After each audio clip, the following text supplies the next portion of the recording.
Magandang umaga mga bata. Ako si Chino. At ako si Enzo. Mayroon kaming ipapakita sa inyo ngayon. Ito ay isang laruan na magpaglalaroan niyo at ng inyong mga kaibigan.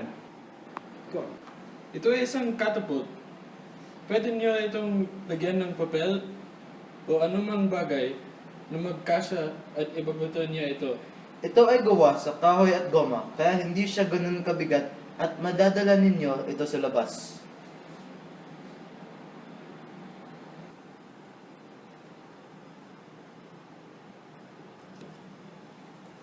Narito ang tamang paggamit nito. Una, ibaba ninyo ang parting ito. Kapag binabaan ninyo ang hila, mas malayo ang mararating ng papel at kung kaunti lang ang paghila, mas malapit naman ang mararating ng papel.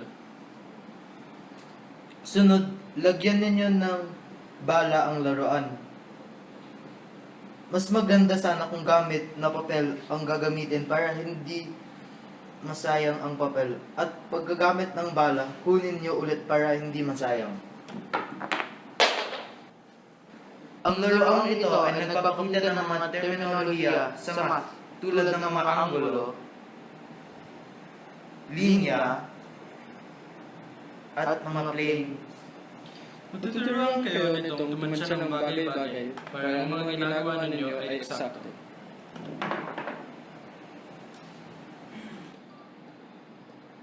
We're dead.